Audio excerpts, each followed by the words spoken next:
वृत्तासुर का वृत्तांत डिस्कस कर रहे हैं कि किस प्रकार चित्रकेतु माता पार्वती के श्राप से असुर बन गए वृत्तासुर, और इधर विश्वरूप के पिता त्वष्टा ने इंद्र से बदला लेने के लिए यज्ञ किया कि इंद्र का शत्रु उत्पन्न होगा तो इंद्र को मारेगा।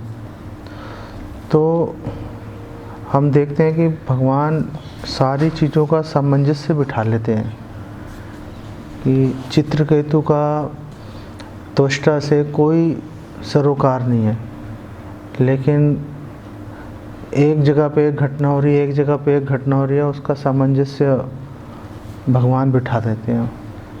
इसलिए भगवान का नाम है नैककृत। ये भगवान एक तीर से कई निशाने साध लेते हैं भगवान। ऐसे आप महाभारत पढ़ेंगे, अनेक घटनाएं हैं, जैसे जो किस प्रकार जन्मेजय ने सांपों को मारने के लिए यज्ञ किया था, उसके पीछे एक और अलग से स्टोरी चल रही है कि तो हमें पता चलता है कि जो सांपों की माँ है, उन्होंने ही सांपों को श्राप दिया था कि तुमने मेरा कहना नहीं माना, जल के भस्म हो जाओगे। तो फिर उन्होंने उसका उपाय पूछा, तो उसका उपाय बताया कि ऐसे एक जरत कारु नाम से एक ऋषि होगा, वो जरत कारु नाम की स्त्री से विवाह करेगा तो उससे बच्चा होगा आस्तिक।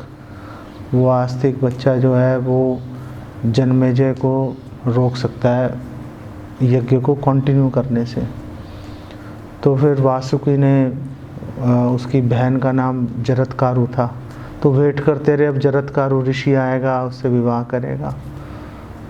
और उधर यज्ञ शुरू हो गया था, तो विवाह हुआ। जैसे आस्तिक गया वहाँ पर और उसने बिल्कुल तक्षक गिरने वाला था उसके अंदर यज्ञ की आहुति में, तो जन्मेजय ने बोला ये एक सांप गिरने दो।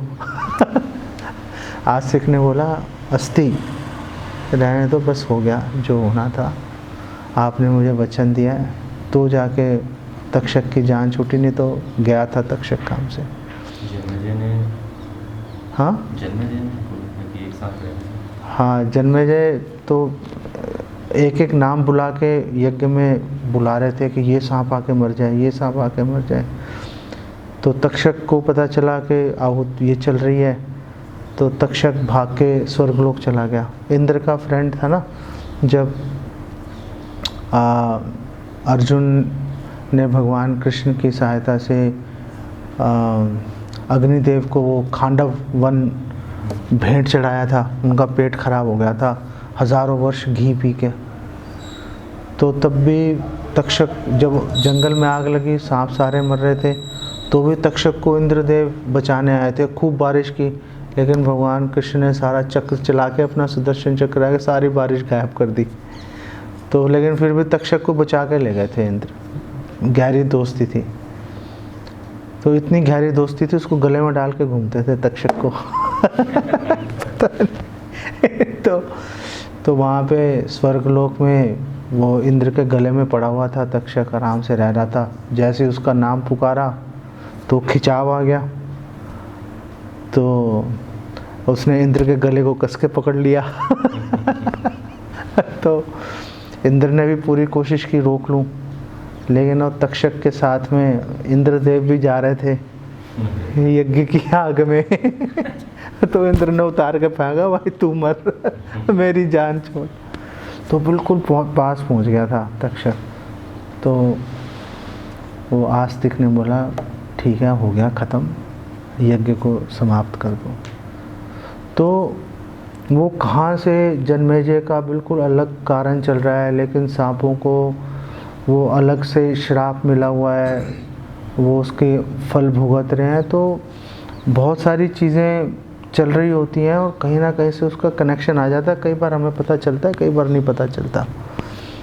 तो इसलिए हमारे जीवन में और सुख आ रहा है, दुख आ रहा है, वो कहीं ना कहीं से उसका कहीं कनेक्शन है। गहना कर्मणो गति, पता नहीं चलेगा कहाँ से कनेक्शन है, लेकिन ये सोच के हमेशा संतुष्ट रहना चाहिए कि कहीं ना कहीं से कोई ना कोई कनेक्शन चलता आ रहा है जिसकी वजह से ये काम हो रहा है। अकारण कुछ नहीं होता, पीछे कोई ना कोई कारण अवश्य है। भगवान ऐसे रैंडम कोई ऐसे भगवान जैसे मायावादी बोलते हैं ना, गुड़ियों का खेल, भगवान खेल चल रहा है, वो भगवान की मर्जी होती है, किसी को दुख देते हैं किसी को सुख देते हैं। क्यों देंगे भगवान किसी को दुख?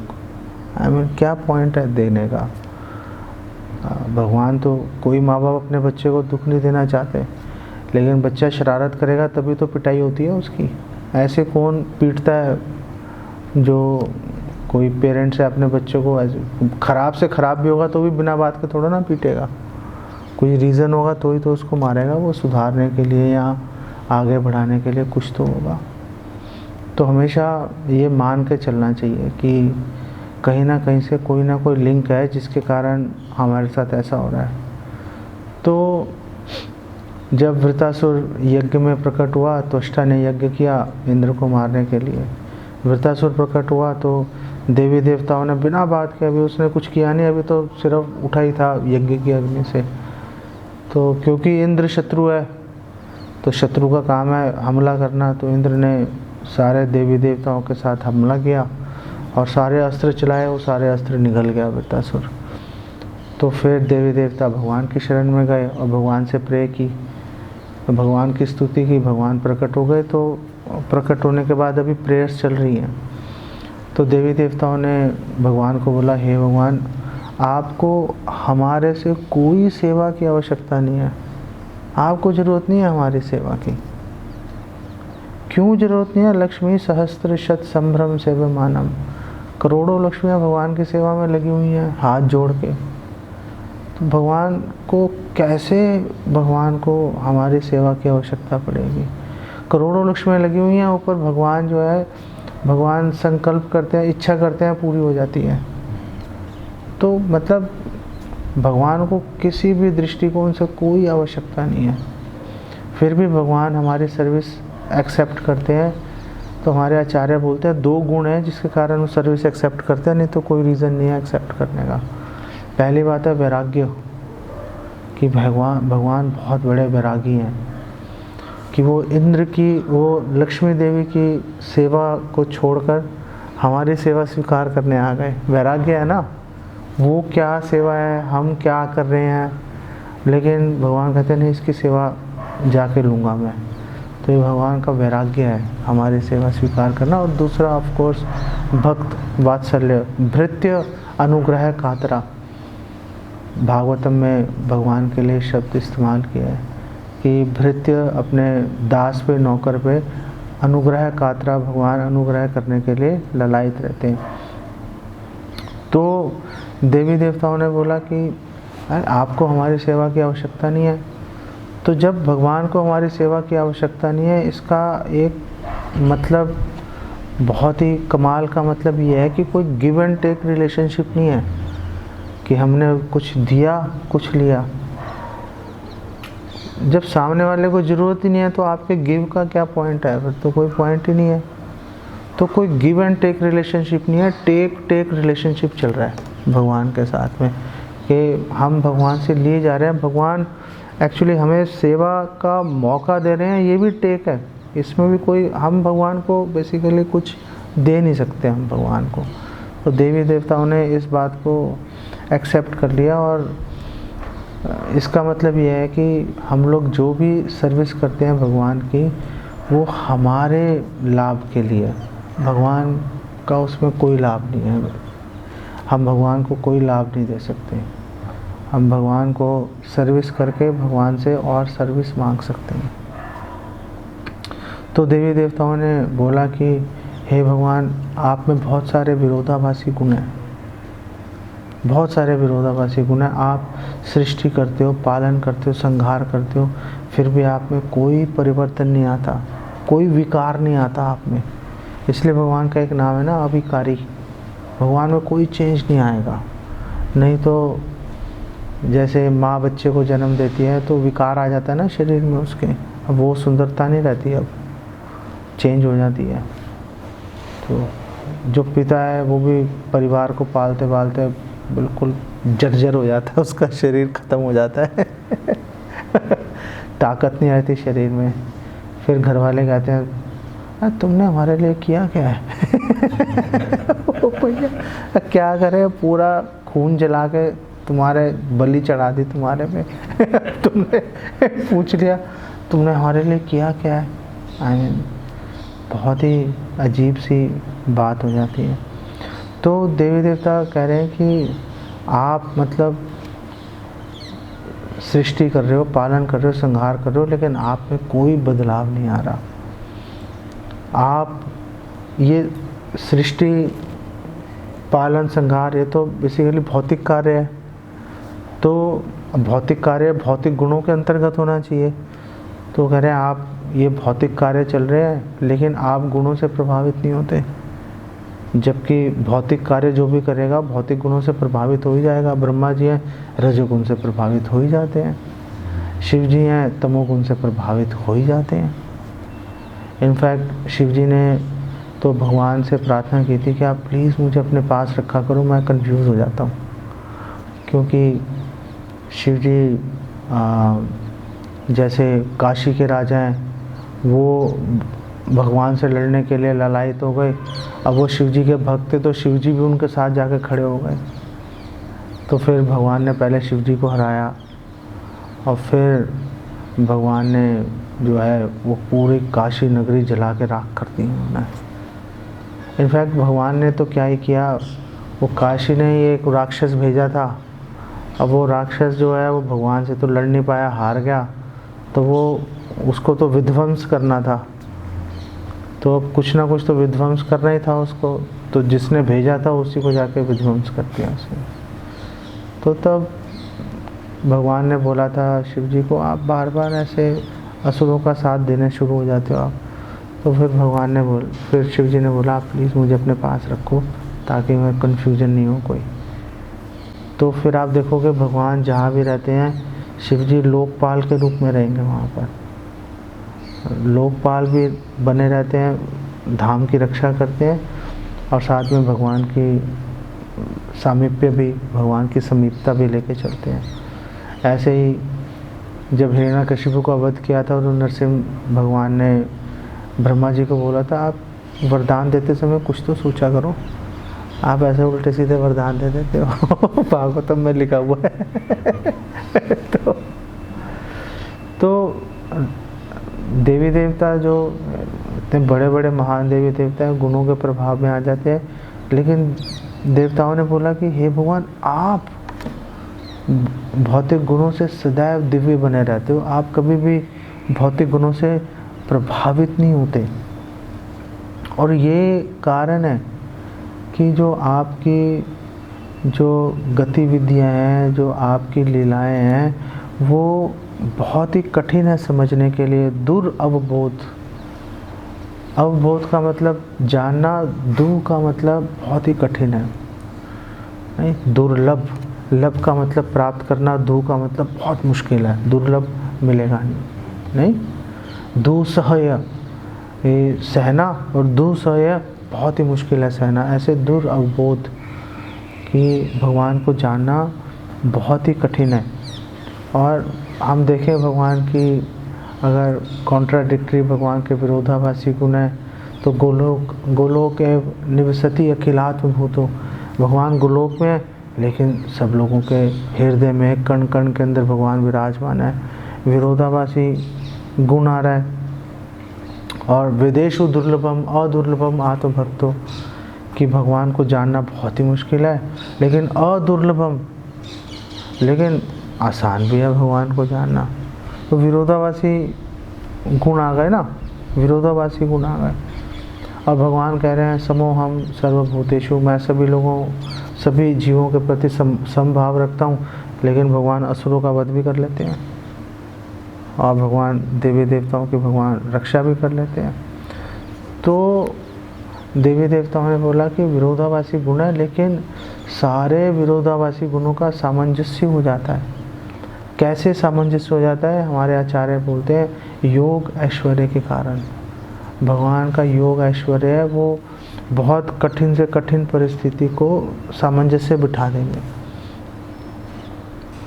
ये भगवान का योग ऐश्वर्य है। जैसे श्रीला विश्वनाथ चक्रवर्ती ठाकुर ने एक प्रश्न उठाया भागवतम में कमेंट्री में, और श्रीला विश्वनाथ चक्रवर्ती ठाकुर ने बोला कि क्या ऐसा संभव है कि भगवान कोई ऐसा पत्थर बनाए जिसे वो उठा ना पाए? क्या भगवान ऐसा पत्थर बना सकते हैं जिसे वो उठा नहीं सकते? अब ये बड़ा ट्रिकी क्वेश्चन है। अगर हम बोलें कि भगवान ऐसा पत्थर नहीं बना सकते तो फिर सर्वशक्तिमान कैसे हो गए? और अगर हम बोलें कि भगवान ऐसा पत्थर बना सकते हैं जिसे वो उठा नहीं सकते, फिर सर्वशक्तिमान कैसे हो गए? नहीं।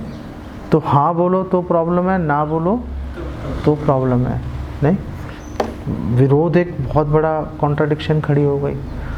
तो फिर विश्वनाथ चक्रवर्ती ठाकुर श्रीपाद ने बोला कि देखो भगवान ऐसा पत्थर बना सकते हैं जिसे वो उठा ना पाए, लेकिन फिर अपनी शक्ति बढ़ा के उसको उठा भी लेंगे।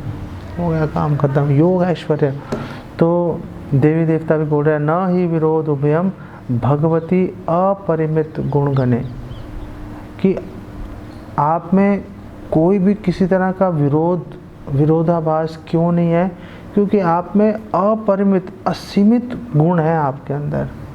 आप वो असीमित गुणों जिसको हम योग ऐश्वर्य भी कह सकते हैं, आप कुछ भी आप कर सकते हो, कुछ भी हो सकता है। कोई ये नहीं कह सकता कि जैसे आजकल एक जनरल अंडरस्टैंडिंग है जो मुस्लिम्स है, वो बोलते हैं कि भगवान खुदा का आकार नहीं है, अल्लाह का आकार नहीं है। है भाई, क्यों नहीं है? भगवान अगर अल्लाह सर्वशक्तिमान है, आकार क्यों नहीं है? और बल्कि कुरान में 75:23 में लिखा हुआ है कि जब डे ऑफ जजमेंट आएगा तो जो डिवोटीज़ हैं वो भगवान को देख पाएंगे, भगवान के मुख को देख पाएंगे। तो एक एविडेंस में मिल गया कि भगवान को देख पाएंगे मतलब आकार होगा तो देखेंगे ना, हवा को कैसे देखेंगे? तो भगवान की सर्वशक्तिमत्ता का मतलब यही है कि भगवान कुछ भी कर सकते हैं, कुछ भी इम्पॉसिबल नहीं है भगवान के लिए।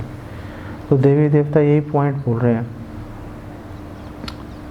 तो देवी देवता बोल रहे हैं कि आप में विरोधाभासी गुण सब सामंजस्य हो रहा है, लेकिन हम लोग समझ नहीं पा रहे।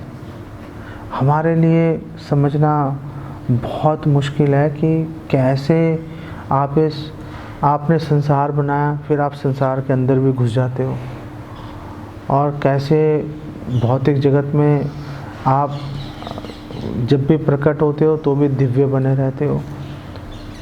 जैसे भगवान राम है, वो माता सीता के विरह के अंदर जो है विवल हो रहे हैं। आई मीन कैसे हो रहा है वो विवल, कैसे हो रहे हैं?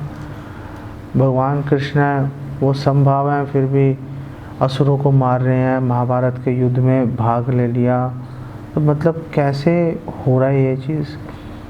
तो देवी देवताओं ने बोला कि हे भगवान, क्या आप भी पाप और पुण्य से प्रभावित होते हो हमारी तरह, या आप एक न्यूट्रल, एक उदासीन दृष्टा की तरह आप सिर्फ दूर से देखते रहते हो क्या हो रहा है?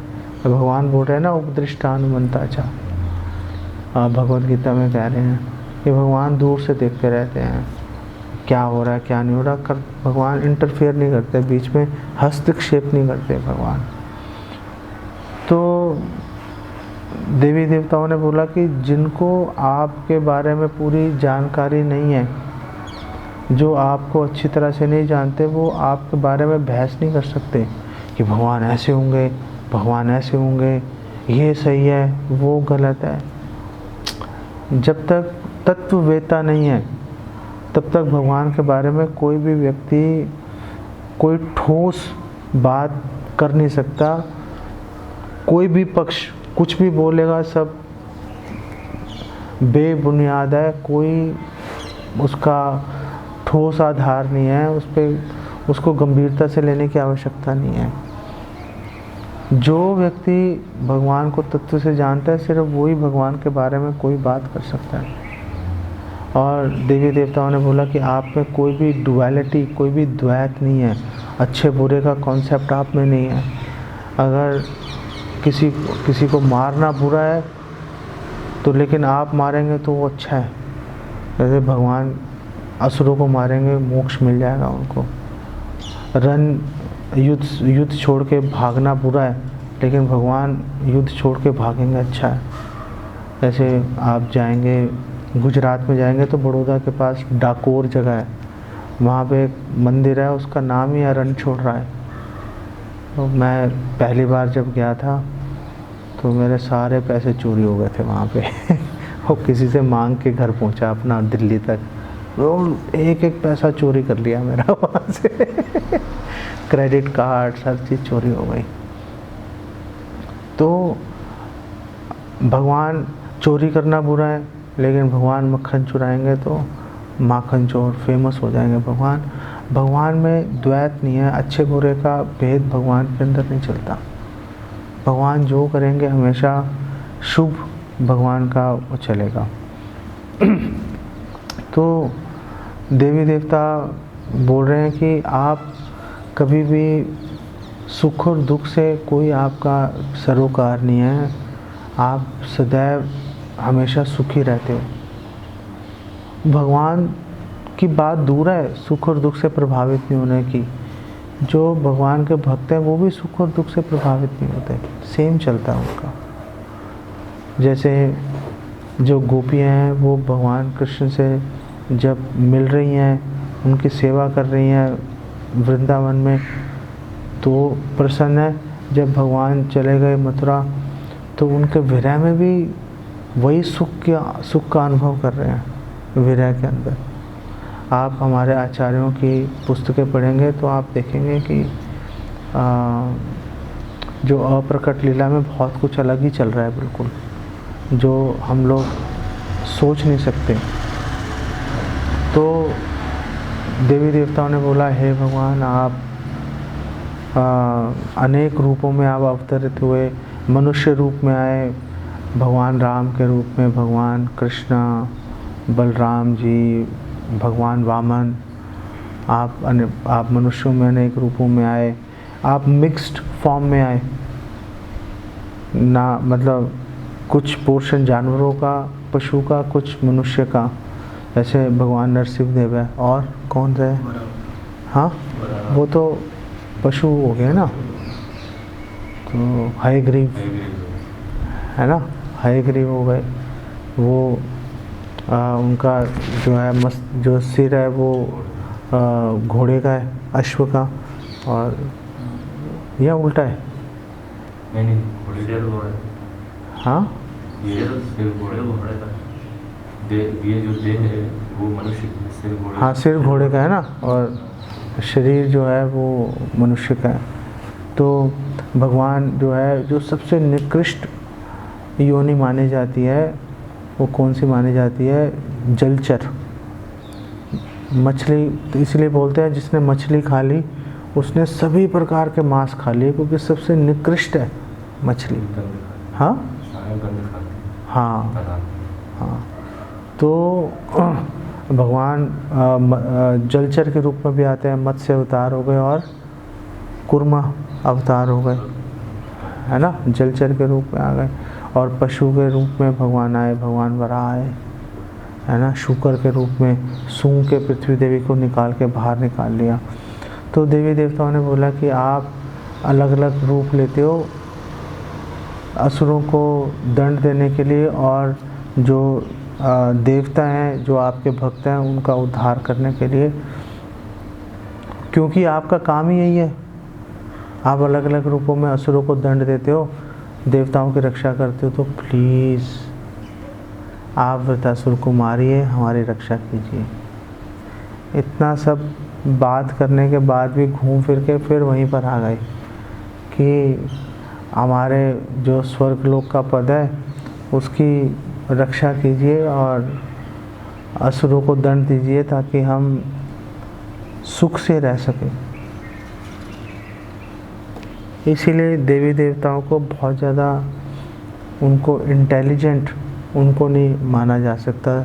बहुत ज़्यादा बुद्धिमान नहीं माना जा सकता, क्योंकि जैसे ध्रुव महाराज है बोल रहे हैं कि कांच के टुकड़े ले लिए मैंने, ऐसे ही देवी देवता भी बेसिकली कांच के टुकड़ों के पीछे भाग रहे हैं और फिर बोल रहे हैं हे भगवान आप तो सर्वज्ञ हैं, आपको सब पता है, आपको पता ही है हम आपको क्यों प्रे कर रहे हैं, हमें बताने की आवश्यकता नहीं है, लेकिन फिर भी आप प्लीज़ वृत्रासुर को मार दीजिए। अरे वृत्रासुर को मार दीजिए मतलब क्या किसी के इतना मतलब पीछे ही पड़ गए, आप उसको मार दो, कितना बेचैनी शो कर रहे हैं।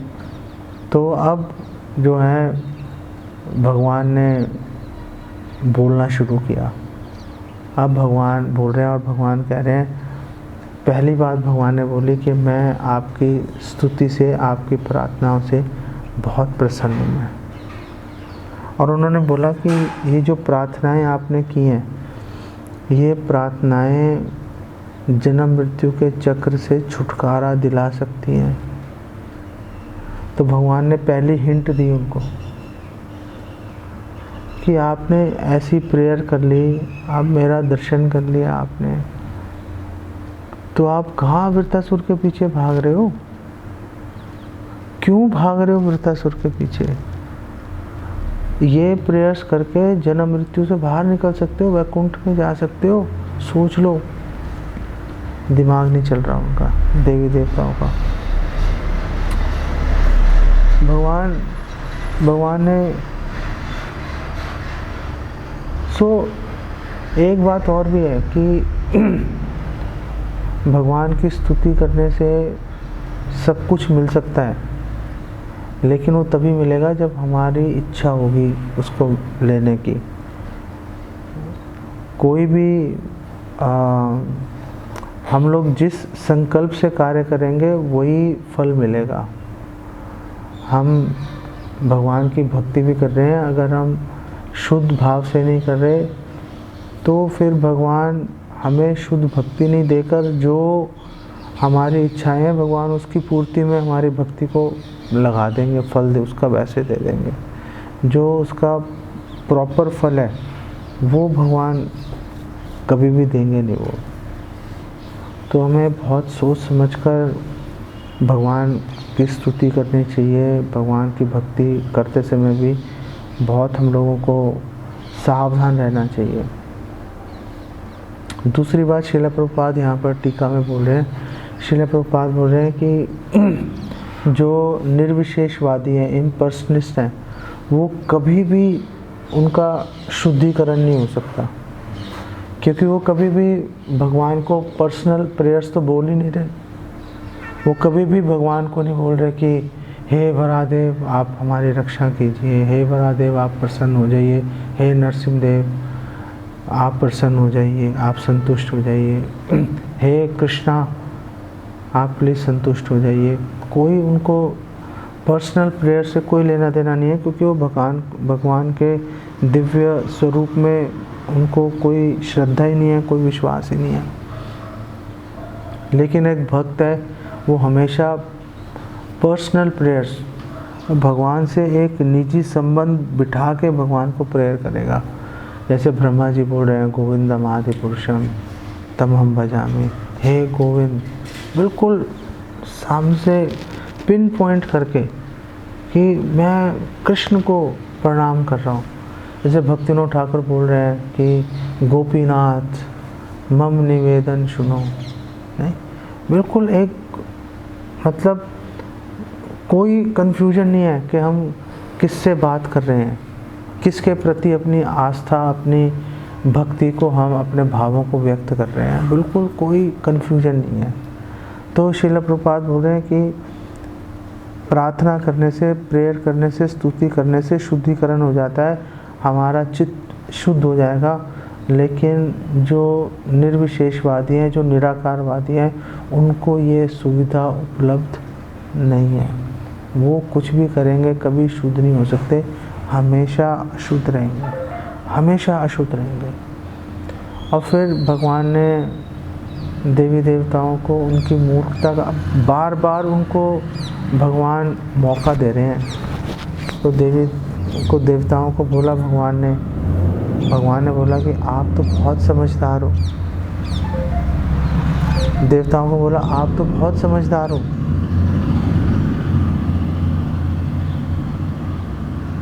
ये बात सही है कि अगर मुझे संतुष्ट कर लिया तो कुछ भी वस्तु प्राप्त करना दुर्लभ नहीं रहता, सुलभ हो जाता है। भगवान बार बार हिंट दे रहे हैं उनको, भाई वैकुंठ भी एक जगह होती है, वैकुंठ भी आप जाकर मतलब वैकुंठ में जा सकते हो, वहाँ पे कोई वृत्तासुर जैसा, कोई हिरण्याक्ष हिरण्यकशिपु का कोई कॉन्सेप्ट नहीं है, वहाँ पर आराम से रहते रहना। वहाँ पर भगवान कह रहे हैं कि कोई वस्तु भी ऐसा नहीं है कि ये वस्तु नहीं मिल पाएगी, सब सुलभ हो जाता है। और भगवान कह रहे हैं कि जो जिनका मन पूरी तरह से मुझ पर लगा हुआ है वो मुझसे सेवा के अलावा कुछ नहीं मांगते। बिल्कुल क्लियर बोल रहे हैं भगवान कि सेवा के अलावा कुछ नहीं मांगते, जो अच्छे समझदार डिवोटीज होते हैं। और भगवान ने बोला आप बहुत समझदार हो, आप बहुत समझदार हो। और फिर भगवान ने बता दिया कि जो समझदार होते हैं वो सेवा के अलावा कुछ नहीं मांगते। इससे ज़्यादा क्लियरली तो मतलब कोई क्या बोल सकता है, नहीं, इससे ज़्यादा क्लियरली और क्या बोला जा सकता है। भगवान उनको बार बार ये समझा रहे हैं कि किम दुरापम मयि प्रीते, अगर मयि प्रीते अगर मुझे संतुष्ट कर लिया, किम दुरापम, ऐसी कौन सी वस्तु है जो प्राप्त नहीं की जा सकती। तो भगवान उनको बार बार ये समझाने की कोशिश कर रहे हैं कि अभी भी मौका है तुम्हारे पास में, अभी भी बोल सकते हो नहीं नहीं हमें वृत्तासुर से कोई लेना देना नहीं है, हे भगवान आप हमें सर्विस अपनी सेवा का मौका दो। लेकिन देवी देवताओं ने बेसिकली उनको बोला नहीं। और फिर भगवान ने आगे उनको ये बात बोल दी, ना वेदा कृपणा श्रेया, ना वेदा नहीं पता चलता, नहीं जान सकते, कृपणा जो कंजूस है, श्रेया कि उनके लिए क्या अच्छा है, क्या कल्याणकारी है उनके लिए। जो कंजूस व्यक्ति है वो छोटे छोटे फ़ायदे के लिए भागेगा इधर उधर, छोटे छोटे फ़ायदे को लेकर बोलेगा कि हाँ मेरा काम हो गया। जो टॉप मोस्ट फ़ायदा है उसके प्रति कभी उसके तरफ ध्यान नहीं लेगा वो। तो एक्चुअली में हमारे आचार्य भी एक्सप्लेन कर रहे हैं कि जो भौतिक लाभों के पीछे भाग रहा है वो वास्तव में कृपण है। जो आत्मा की जो आवश्यकता है अगर उसकी जानकारी नहीं है वो कृपण है। जो इस भौतिक संसार से बाहर निकलने का प्रयास नहीं कर रहा वो कृपण है। भगवान उनको एक के बाद एक भगवान उनको हिंट दिए जा रहे हैं। लेकिन अब भागवतम में बोला ये नाते विदु स्वार्थ गतिम ही विष्णु दुराशया ये बहिर्थ माने ना अंधा यथांधैर उपनियमाना तेपि ईश तंत्रयाम उरु दामनी बद्धा और मोटी रस्सी से बन जाते हैं। कौन? दुराशया, जो कृपण है, जो इस भौतिक जगत के सुखों को ही भोगना चाह रहे हैं। वो नहीं जानते, नाते विदु, उनको नहीं पता है कि स्वार्थ गतिम ही विष्णु, भगवान विष्णु की, भगवान कृष्ण की सेवा ही प्राप्त करना सबसे अधिक श्रेयस्कर है, सबसे अधिक लाभप्रद वस्तु है। लेकिन हम लोग ये सोचते हैं कि जहाँ पे सेवा शब्द आ गया, सेवा का मतलब है कष्ट, क्योंकि इस भौतिक जगत में सेवा का मतलब कष्ट है। लेकिन भगवान भगवद गीता में कह रहे हैं कि ये भौतिक जगत उल्टा है बिल्कुल। जहाँ पर जिस चीज़ से मैक्सिमम दुख मिलेगा भगवान के धाम में उससे मैक्सिमम सुख मिलेगा। जो चीज़ इस भौतिक जगत में सबसे सुखकारी, सबसे सुखकारी मानी जाती है वो भगवान के धाम में उसका कोई लेना देना नहीं है। तो जैसे यौन सुख है वो इस भौतिक संसार में सबसे श्रेष्ठ माना जाता है, यौन सुख। महाभारत में लिखा भी था, महाभारत में एक प्रसंग भी आता है कि एक ऋषि था। वो ऋषि अपनी पत्नी का संग करना चाहता था, लेकिन मनुष्य के शरीर में उसको बहुत लज्जा भी आ रही थी, तो उसने योग शक्ति से हिरण और हिरणी का रूप धारण कर लिया। तो यौन सुख ले रहे थे, तो एक राजा शिकार कर रहा था, उसने देखा कि ये यौन सुख ले रहे हैं, फिर भी उसको मार दिया। किसने मारा था? पांडु ने मारा था। पांडु ने तो मारा था, तभी तो पांडु को श्राप मिल गया था। उसने श्राप दिया और उसमें उस ऋषि ने बोला, कि चलो तुम्हें नहीं पता कि मैं ऋषि हूँ, तुम्हें नहीं पता क्योंकि मैं तो हिरण के शरीर में हूँ, लेकिन तुमने ये तो देखा कि हम जो है यौन सुख ले रहे थे, और यौन सुख कोई ले रहा हो उसको आप कभी डिस्टर्ब नहीं कर सकते, क्योंकि इस संसार में है ही एक ये वस्तु। आपने उसके अंदर व्यवधान डाल दिया अपना शिकार करने के लिए, भाई वेट कर लेते थोड़ी देर।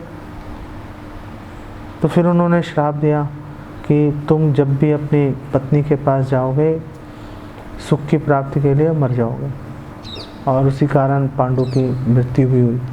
माद्री के साथ उन्होंने संग किया तो मृत्यु हो गई उनकी। तो जो यौन सुख है, जो इस संसार में सबसे अधिक, जो इससे ज़्यादा, और अगर बोलेंगे इस संसार में सबसे ज़्यादा सुख किससे मिलेगा? यौन सुख से मिलेगा, कोई कन्फ्यूजन नहीं है उसमें। लेकिन आध्यात्मिक जगत में उसका कोई लेना देना नहीं है। हर व्यक्ति भगवान की सेवा में लगा हुआ पूरी तरह से, हर व्यक्ति भगवान की सेवा में लगा हुआ है। लेकिन जो दुराशय हैं वो कभी इस बात को जान नहीं पाते वो, क्योंकि उनका पूरा फोकस, पूरा कंसंट्रेशन अपने वो जो छोटा सा उनको सुख है, स्वर्ग का सुख, उसके पीछे लगा रहता है वो। बड़े सुख का जो कॉन्सेप्ट है, जो धारणा है, उसकी तरफ उसका मन, उसका बेसिकली जाएगा ही नहीं। तो भगवान ने उनको अनेक तरह से उनको समझाने की कोशिश की, लेकिन वो लोग माने नहीं। और भगवान एक्चुअली में भागवतम में कह रहे हैं कि अगर कोई मुझसे भौतिक सुख मांगता है, मैं नहीं देता उसको। जैसे एक माँ, बच्चा है, वो अपनी माँ से अगर बोलेगा हे माँ मुझे आप विष पिलाओ, तो माँ उसको कभी विष नहीं देती। इसी तरह से भगवान भी कभी किसी को भौतिक सुख नहीं देते। अगर देंगे तो इस तरह से देंगे कि उससे शुद्धिकरण हो जाएगा उसका। और चैतन्य चरितामृत में लिखा है, आमी विज्ञ यही मूर्खे विषय कहने दिव, कि मैं तो समझदार हूँ, तो मैं मूर्ख लोगों को विषय सुख क्यों दूंगा? स्व चरणामृत दिया विषय भुलाए, मैं ज़बरदस्ती उनको अपना चरणामृत देता हूँ ताकि वो लोग भौतिक भोग को भूल जाएं। लेकिन ये उन्हीं लोगों के साथ है जिनमें थोड़ी सी भोग की इच्छा है, लेकिन भगवान की भक्ति भी करना चाहते हैं, भगवान की सेवा भी करना चाहते हैं। और लेकिन भगवान किसी की फ्री विल, जो स्वतंत्र इच्छा, उसमें भगवान कभी भी अड़चन नहीं डालते, कभी अड़चन नहीं डालते। भगवान ने पूरा दम लगा दिया उनको समझाने का, लेकिन देवी देवताओं पे कोई असर नहीं हुआ। तो भगवान ने बोला वेल ठीक है, अगर अब तुम नहीं मान रहे, अगर तुम वृतासुर को मार के सुखी अगर तुम लेना चाहते हो, तो फिर दधीची मुनि के पास चले जाओ, उनकी हड्डियां मांग लेना, हड्डियों से विश्वकर्मा एक वज्र बना देगा, उस वज्र को मैं अपनी शक्ति से निवेशित कर दूंगा नारायण कवच से, तो उससे तुम वृतासुर का वध कर पाओगे। भगवान ने बोला, अंतर्धान हो गए। देवी देवताओं को एक अच्छा वाला मौका मिला था, और भगवान ने पूरा समझाया भी उनको, लेकिन उनकी स्वतंत्र इच्छा में भगवान ने हस्तक्षेप भी नहीं किया, कोई हस्तक्षेप नहीं किया भगवान ने। भगवान ने उनको वृतासुर का मारने का उपाय बता के भगवान चले गए। वेल ठीक है, अब देखेंगे कभी दोबारा से मौका आएगा, फिर समझाने की कोशिश करूँगा। लेकिन श्रील प्रभुपाद बोलते हैं कि जो दूसरा मौका भगवान देते हैं उसमें कई लाखों जन्म, कई लाखों वर्ष उसमें निकल जाते हैं। ऐसा नहीं कि भगवान ने आज एक मौका दिया फिर अगले हफ्ते देंगे, ऐसा नहीं होता, ऐसा नहीं करते भगवान। भगवान एक मौका देंगे, हमने नहीं लिया, बहुत टाइम तक वेट करना पड़ेगा बेसिकली। तो अगर हमें मौका मिल रहा है, अगर हमें भगवान की सेवा का अवसर मिल रहा है, कितनी भी असुविधा हो, असुविधा झेल के भगवान की सेवा में लगना चाहिए हमें। ठीक है, तो ये भागवतम के 6ठे स्कंद का 9वां अध्याय कंप्लीट हो गया। हाँ, कि अगर जीवन में कोई मनमाफिक चीज़ों प्राप्त नहीं होती हैं, जैसे आदमी हाँ। जीवन में इच्छाएं रखता है, हाँ। उसको चीज़ें नहीं मिलती, तो उसको आगे क्या करना चाहिए? उसको क्या करना चाहिए? भक्ति करनी चाहिए। मन माफिक चीज़ें आखिर हम क्यों लेना चाहते हैं? सारा सवाल ही यही है कि मन माफिक वस्तु हम लेने का औचित्य क्या है? हम आखिर ऐसी वस्तु चाहते क्यों हैं जिससे हमें सुख मिले? हमें किसी वस्तु से सुख मिलेगा, हम उससे आसक्त हो जाएंगे, भगवान को भूल जाएंगे। तो हम क्यों इच्छा करें ऐसी वस्तु की? हमें ऐसी इच्छा ही नहीं करनी चाहिए। तो ये इच्छा से छुटकारा कैसे मिलेगा? इच्छा से छुटकारा मिलेगा जब हम भक्तों के साथ मिलके सेवा करेंगे, तो छुटकारा मिलेगा। भक्त बार बार हमें सुधारते रहेंगे। भगवान और भक्त में यही डिफरेंस है। भगवान किसी की फ्री विल में हस्तक्षेप नहीं करते। जैसे भगवान ने यहाँ पे देवताओं को समझाया, बुझाया, लेकिन फिर वृत्रासुर को मारने का उपाय बता के चले भी गए। लेकिन जो गुरु हैं, जो डिवोटीज़ हैं, वो ऐसा नहीं करते। डिवोटीज़ आपको सामने से बोलेंगे आप गलत कर रहे हो भाई, ऐसा मत करो। इसीलिए गुरु को, भक्तों को भगवान से ज़्यादा दयालु माना जाता है, क्योंकि जो डिवोटीज़ हैं वो रिस्क उठा लेते हैं सामने बोलने का कि यार आप ये क्या कर रहे हो, ऐसे नहीं करना चाहिए। भगवान नहीं बोलते। भगवान एक सिद्धांत बता देंगे और भगवान हमारे से अपेक्षा करते हैं कि हम उसको समझेंगे, उस पर पालन करेंगे। लेकिन डिवोटीज तो सामने से जाकर बोलेंगे देखो ऐसा मत करो, ऐसा करने से प्रॉब्लम है आपको। इसीलिए भगवान खड़े हैं, डिवोटीज खड़े हैं, तो डिवोटीज के पास जाएंगे हम, भगवान के पास नहीं आएंगे हम। क्योंकि डिवोटीज हमें भगवान की सेवा में नियोजित करेंगे, हमारी कमियों को दूर करेंगे। भगवान के पास ये सुविधा उपलब्ध नहीं है डायरेक्टली, है ना? ठीक है। तो ये एक और डिवोटी है, आए नहीं है वो, तो उनका एक क्वेश्चन था, वो आ नहीं पाए कि जैसे गृहस्थ में है, तो गृहस्थ में प्रभु जी कई लोगों की तो मान लीजिए वाइफ जो है सपोर्ट करती हैं भक्ति में, कई लोगों की बिल्कुल सपोर्ट नहीं करती कि मंगला आरती नहीं जाना, ज़्यादा भक्ति नहीं करना है, कर पे देना। तो आदमी की इच्छा है पर औरतें भक्ति नहीं करने देती, तो ऐसी स्थिति में कैसे भक्ति की जाए? सो अगर हस्बैंड भक्ति करना चाहता है, वाइफ करना नहीं देगी, या वाइफ करना चाहती है, हस्बैंड नहीं करने देगा, तो इससे ये हमें क्लियर हो जाना चाहिए कि भौतिक संसार में क्लेश है। आप जो करना चाहते हो, भौतिक संसार आपको अनुमति नहीं देगा अपनी मर्ज़ी से काम करने की। इसका मतलब भौतिक संसार से बाहर निकलना चाहिए। इसका मतलब ये भी है कि अपने पति या पत्नी को बिना परेशान किए भक्ति करते रहने का उपाय ढूंढना चाहिए।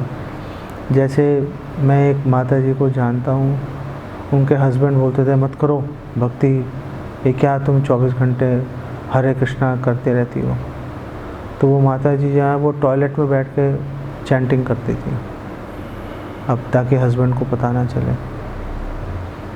नहीं, और जो हस्बैंड है, अगर वाइफ नहीं चाहती वो भक्ति करे, हस्बैंड को थोड़ी ज़्यादा सुविधा प्राप्त है, वो घर से बाहर निकला हुआ है, अब वो क्या कर रहा है। जैसे कमल प्रभु हैं, ये अपने दुकान पे बैठ के अगर माला कर रहे हैं, किसी को क्या लेना देना उससे। तो अगर सपोज़ पति को अच्छा नहीं लग रहा है या पत्नी को अच्छा नहीं लग रहा है, उनको सामने चिढ़ा के भक्ति करने का कोई पॉइंट नहीं है। आप इस तरह से आप अपने दिनचर्या को बनाओ कि आप सामने नहीं करके आराम से बाद में करते रहो, ताकि घर में प्रॉब्लम भी ना हो और आप अपनी भक्ति भी करते रहो, बात खत्म हो। और अपने घर वालों को कभी प्रचार नहीं करना चाहिए। आपको कोशिश करनी चाहिए कि अपने परिवार वालों को दूसरे भक्तों के साथ मिलाओ, वो उनको प्रीच करेंगे, वो उनको समझाएंगे तो कई बार लोग समझ भी जाते हैं, है ना।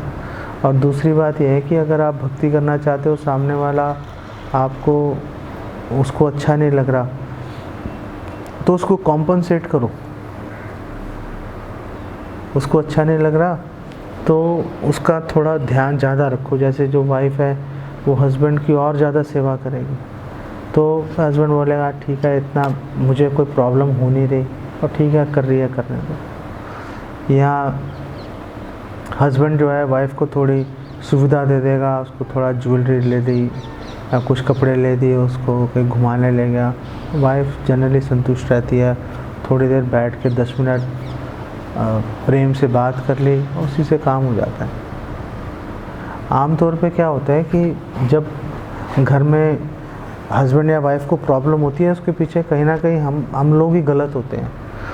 जब हम लोग भक्ति में जुड़ते हैं तो हम अपने पति या पत्नी को हम बोलते हैं ये तो राक्षस की तरह है, उनसे हम घृणा से भरा हुआ व्यवहार करते हैं। हम उनसे, तुम पति तो तुम दुष्ट हो, हम साधु हैं, तो उससे सामने वाला बिदक जाता है। लेकिन अगर हम प्रॉपर सम्मान से व्यवहार करें और परिपक्व भक्तों से मार्गदर्शन लेकर भक्ति करें, फिर प्रॉब्लम बहुत ही कम आती है। फिर जब तक हस्बैंड या वाइफ को कोई खतरा, कोई असुविधा नहीं होगी, वो रुकावट नहीं डालेंगे। वो रुकावट तब डालेंगे जब आपने ऐसा कुछ किया होगा जिससे कि वो अनकंफर्टेबल हो गए। नहीं, गलत तो नहीं बोल रहा मैं। तो आप देखो कि आपने ऐसा क्या किया, वो काम मत करो, कोई प्रॉब्लम नहीं होगी। जनरली 99% केसेस में ऐसा ही होता है। हम ही कुछ ऐसा कर देते हैं जिससे सामने वाला बिदक जाता है ना। तो अगर आप अपने कर्तव्य का प्रॉपर निर्वाह करोगे, सामने वाले को पूरा इमोशनल फाइनेंशियल सपोर्ट दोगे, सामने वाला आपको ऐसे नहीं छेड़ेगा। लेकिन अगर हम कुछ उल्टी सीधी हरकत करेंगे कि तुम पापी हो, ऐसे बोल देते हैं, तुम्हारे हाथ से नहीं खाऊंगा तो वो सामने वाला सोचता है ये भक्ति तो क्या बड़ी अजीब सी चीज़ है, इतना अजीब सा व्यवहार करना शुरू कर दिया, तो फिर वो थोड़ा पीछे हटते हैं वो लोग। तो बल्कि अपने अपरिपक्व व्यवहार से हम अपने घर के लोगों को भक्त बनाने का हमारे पास मौका था, गंवा देते हैं हम। अगर हम ढंग से व्यवहार करेंगे सब ठीक चलता है, ठीक है। पॉइंट ये है कि सामने वाले में कमी मत ढूंढो, अपने में कमी ढूंढो कि हम ऐसा क्या करें कि जिससे सामने वाला कंफर्टेबल हो जाए। पॉइंट ये है ना, ठीक नहीं? अपने को सुधारना हमेशा दूसरे को सुधारने से ज़्यादा सरल रहता है। जो भी काम करना है अपने ऊपर करो, दूसरे पे मत ला दो कि भक्ति हम कर रहे हैं सुधरो तुम। ऐसे नहीं चलता। आप कर रहे हो, आप सुधरो भाई, अपने पे काम करो, दूसरे के ऊपर मत लग जाओ कि तुम ऐसा करो, तुम ऐसा करो। अरे भाई तुम करो जो भी करना है, दूसरे को मत छेड़ो। जब दूसरा भक्त बनेगा फिर देखेंगे उसने क्या करना है क्या नहीं करना, नहीं? ठीक है। ये जो पॉइंट है ना, अगर लोग सही से दिमाग में डाल लें तो 90% घर में प्रॉब्लम्स ख़त्म हो जाएं डिवोटीज को, है ना। विचलित हो जाते हैं प्रॉब्लम। हाँ, जैसे जो भक्ति में आना चाह रहा है, हाँ, या मंगला आरती आना चाह रहा है, वो मना कर रहे हैं, तो कभी फर्स्ट एड होकर कुछ बोल देता है, बात बढ़ जाती है। अब देखो या आप तो मंगलम आरती को मिस कर दें, चलो कलेश हो रहा है पहुँच जाए। देखो कई बार क्या होता है, बड़े लाभ के लिए छोटा लाभ छोड़ना पड़ता है। अगर आपने जीवन भर भक्ति करनी है, आपको सामने वाले का सहयोग भी चाहिए, तो एक दो मंगला आरती छोड़नी पड़े छोड़ दो, क्या है। फिर ऐसा कुछ ट्रिक सोचो कि कोई नेगोशिएशन करो कि चलो मैं ऐसा कर देता हूँ, मंगला आरती जाने से आपको परेशानी नहीं आएगी कोई।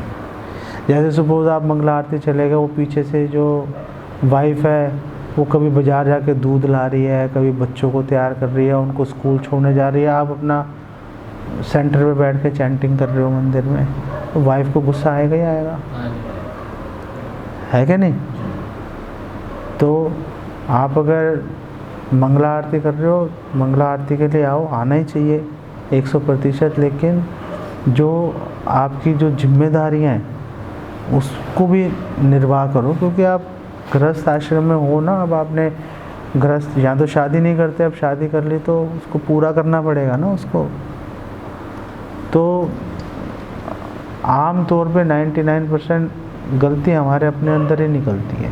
कभी कभी लगता है बाबू जी हम लोग जो है ना रूल्स, जो ब्रह्मचारी वाले रूल्स हैं, कभी कभी उसको देखने लगते हैं ना, हाँ। शायद उसके कारण कठिनाई आ जाती है। हाँ, हम लोग सोचते हैं कि हम भी ब्रह्मचारियों की तरह व्यवहार करेंगे, लेकिन गृहस्थ की तरह व्यवहार करें।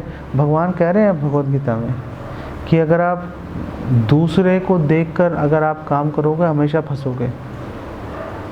अगर आप जो ब्रह्मचारी है वो गृहस्थ की तरह व्यवहार करेगा, फंस जाएगा। जो गृहस्थ है ब्रह्मचारी की तरह व्यवहार करेगा, फंस जाएगा। ब्रह्मचारी ब्रह्मचारी की तरह व्यवहार करे, गृहस्थ गृहस्थ की तरह व्यवहार करे। भगवान कह रहे हैं ना कि जो पर धर्म है वो भयावह है, जो ब्रह्मचारी का धर्म है वो ब्रह्मचारी को पालन करने दो, गृहस्थ का धर्म है गृहस्थ पालन करेगा, वो बात तो सही चलेगा काम, है ना। लेकिन जब तक ये बात समझ में आती है तब तक बहुत देर हो जाती है तब तक तो हम तहस नहस कर चुके होते हैं कई लोगों को मार चुके होते हैं तब तक हम। इसलिए एक परिपक्व डिवोटी का मार्गदर्शन मिलना बहुत इम्पोर्टेंट है।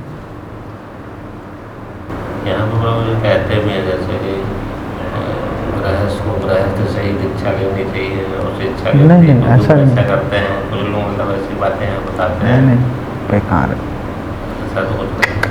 वो कर्म वो ब्रह्मचारी हैं तो अपने जो उन लोग कर रहे हैं जैसे उनकी साधना है वो वैसा बताएंगे, आप गृहस्थ उन चीज़ों को फॉलो नहीं कर पाते। नहीं, ऐसा जो गुरु है, गुरु सबको साथ लेके चलने की ताकत रखता है। जो प्रमाणिक गुरु है, जो गुरु है वो सन्यासी को भी साथ लेके चलेगा, ब्रह्मचारी को भी लेके चलेगा, गृहस्थ को भी साथ लेके चलेगा, पुरुष को भी साथ लेके चलेगा, स्त्री को भी साथ लेके चलेगा, बच्चों को भी साथ लेके चलेगा। गुरु एक्सपर्ट होता है, गुरु को पता है कि किसको क्या बोलना है, किससे क्या सेवा लेनी है। इसीलिए तो गुरु हैं। गुरु का काम ही यही है कि प्रॉपर मार्गदर्शन दे जिससे लोग आसानी से भक्ति कर सकें। गुरु का ये कहना नहीं होता कि सब छोड़ो, घर वालों को छोड़ो, मारो लात और चलो चलते हैं वृंदावन। गुरु ऐसे नहीं बोलते। चैतन्य महाप्रभु ने ऐसा नहीं बोला। रूपा गोस्वामी, सनातन गोस्वामी घर छोड़ के चैतन्य महाप्रभु को ज्वाइन करना चाहते थे, चैतन्य महाप्रभु ने मना कर दिया। बहुत टाइम के बाद में उनको अलाउ किया। रघुनाथ दास गोस्वामी छोड़कर चैतन्य महाप्रभु के पास जाना चाहते थे, चैतन्य महाप्रभु ने मना कर दिया उनको। इनफैक्ट चैतन्य महाप्रभु ने बोला उल्टा स्त्री की तरह व्यवहार करो। जो उल्टा स्त्री है घर में बहुत अच्छे से काम करेगी लेकिन प्रेमी के बारे में सोचती रहती है, किसी को पता नहीं लगने देती, नहीं, और चुपके से जाकर मिलाती है, घर वालों को भनक भी नहीं लगती। ऐसे चैतन्य महाप्रभु का परामर्श ये है कि उल्टा स्त्री की तरह व्यवहार करो, घर में परफेक्टली रहो, लेकिन प्रेमी के बारे में सोचते रहो, भगवान के बारे में सोचते रहो। जैसा मौका लगे चुपचाप जाके मिल के आ जाओ। कहाँ गए थे? कहीं नहीं गए थे, हम तो यहीं थे। बात खत्म हो गई।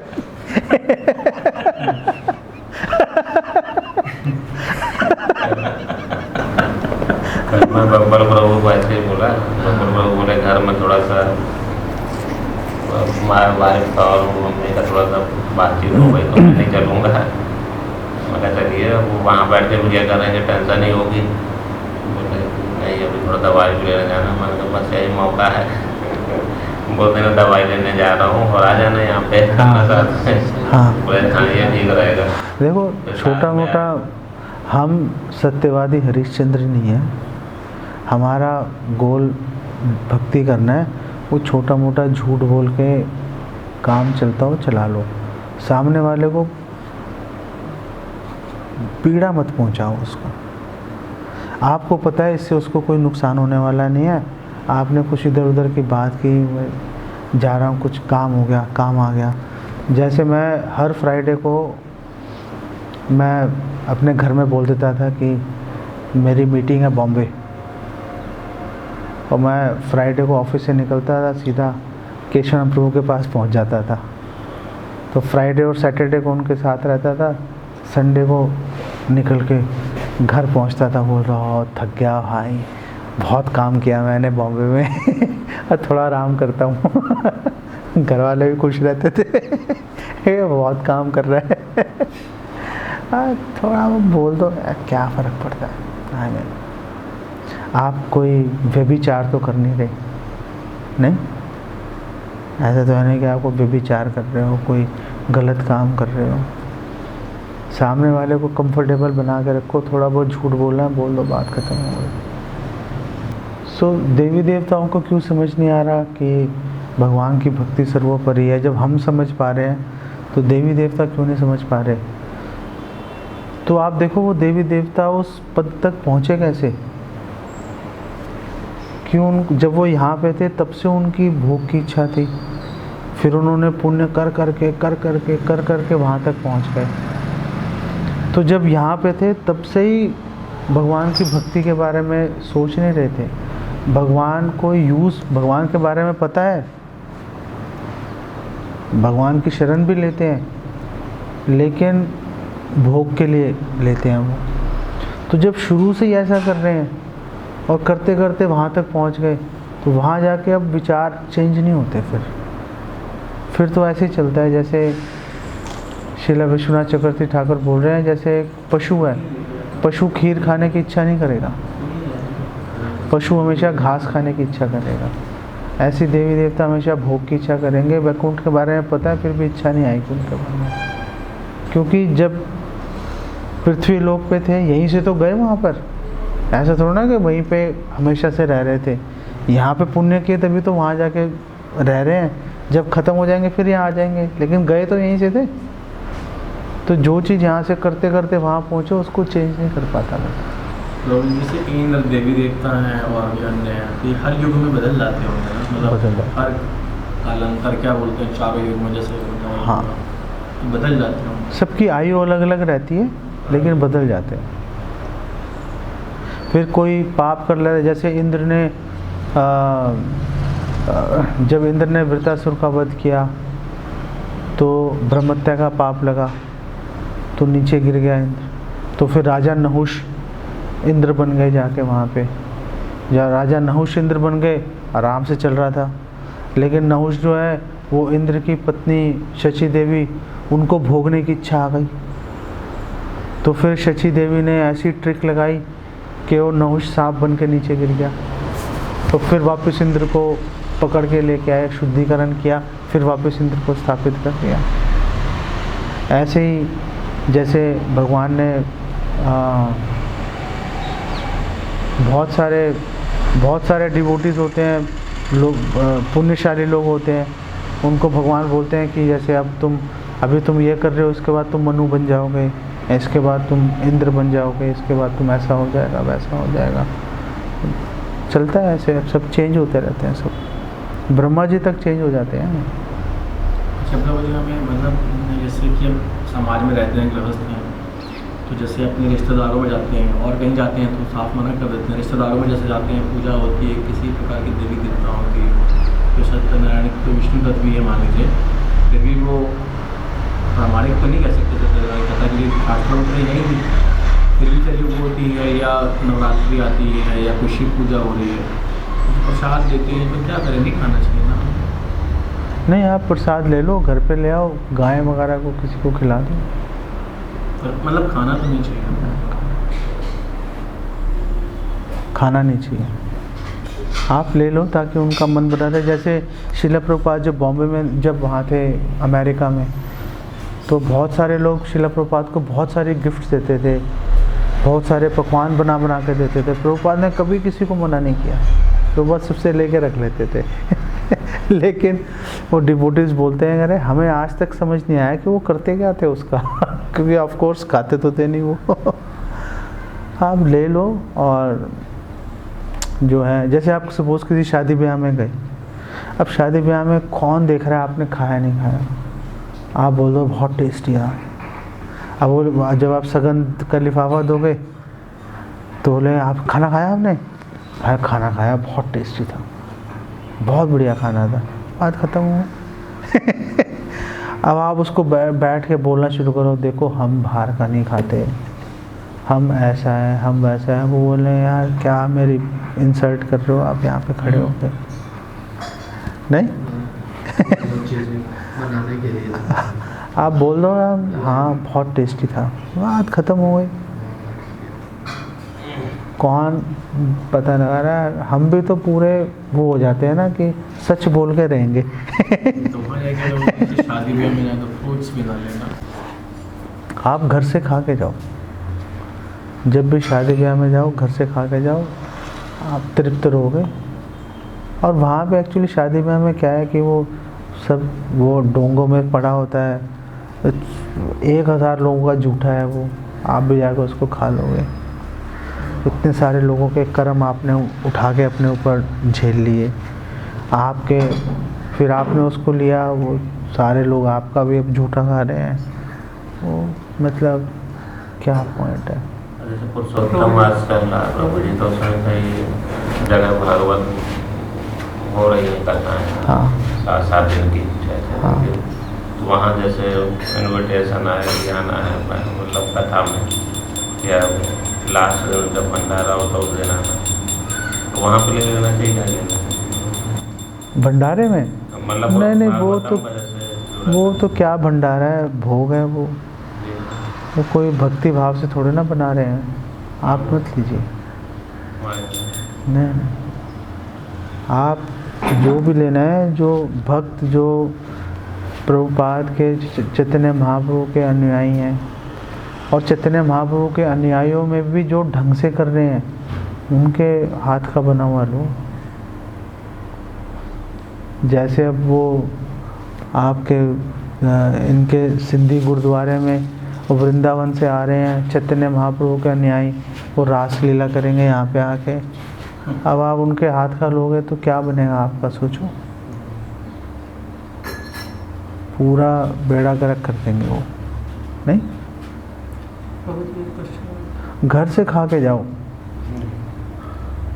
घर से खा के जाओ और सामने वाले को बोलो भाई खा लिया हमने, बहुत अच्छा था। हाँ यार वो बहुत है, उसको बोलो मैं पैक करके मुझे अभी मुझे थोड़ा कुछ जब करना है, मेरा पेट ख़राब है, हाँ कुछ भी बोल दो, ले जाओ और घर जाके खा लूँगा, और जाके गाय अगले दिन गाय या किसी को खिला दूँगा, है ना।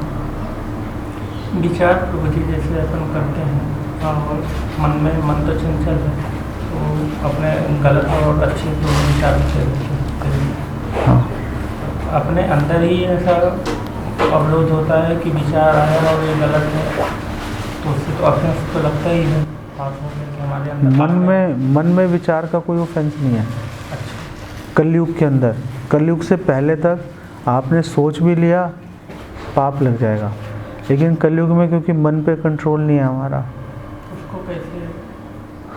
तो मन में विचार आ गया प्रॉब्लम नहीं है, उस पर फोकस मत करो।